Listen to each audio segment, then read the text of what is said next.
City Heights is wedged between Interstate 805, State Route 94, and busy El Cajon Boulevard. In the 1990s, Caltrans dug out an 8-lane trench and ran Interstate 15 right through the middle of the neighborhood. For residents there, it was a colossal smack in the face.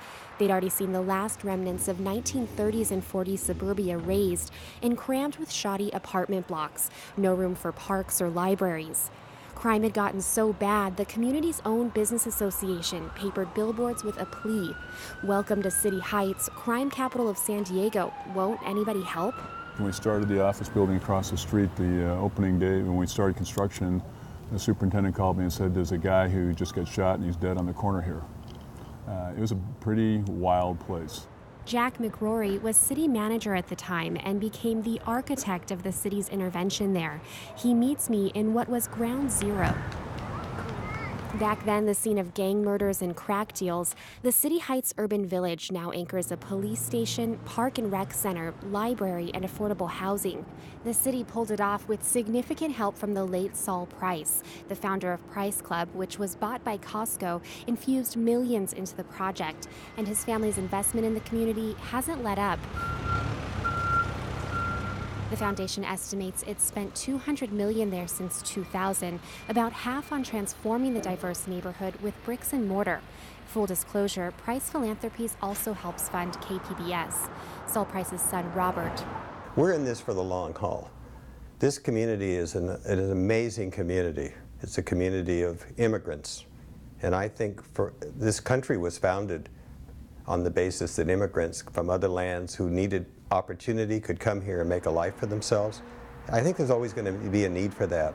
And so my hope is that we, as our foundations, will be here to maintain this community as a place where people who are arriving from other countries who need the opportunity can settle in this community and have the resources and the opportunities that's going to be good for them and their children. So has Price created that place? Nearly every academic and community organizer you talk to in City Heights admits the needle hasn't really moved on any statistical gauge. The community still performs worse than the county average when you look at income, employment, obesity rates, educational outcomes, crime, you name it. Any trends showing improvement tend to follow national trends. So everyone wants to talk about impact, and if they're not making impact in like 5 minutes, you must not be doing it right. Laura Dietrich heads a University of San Diego think tank on nonprofits and philanthropy.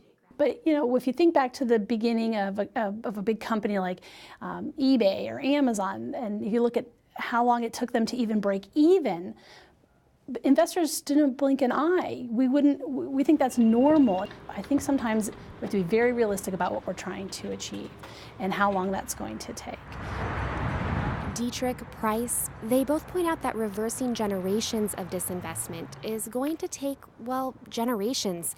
Right now, the best they can do is measure the qualitative wins. So they can do things like what I did, stop a random passerby on the street and ask him how he feels about things. Philemon Cortez is walking through the urban village that Price helped build to pick up his son from middle school. From when I was little, when little kids were thinking about other things, robbing, doing this or doing that, they kind of don't think that way around here now. I can see the influence that my son is getting. There's good people around here now. Cortez credits the change of pace to all those Price buildings, even though he has no idea who the Price family is. For good measure, I asked the same question on the other side of the neighborhood, across Interstate 15. They're like the heavy hitters. When you have a specific list of causes, and it's kind of the bucket list of things that need to be done in real time to make this livable, they're the ones that get brought out to do the big task, the Caterpillar Earth Mover task type things. But I ask Schott something people like Dietrich ask when they're trying to measure an intervention's success. What happens if Price leaves? That's a very good question. Who would step up? I don't know. Tomorrow, we'll take a look at how that strategy in City Heights has changed to get at that question. Megan Burks, KPBS News.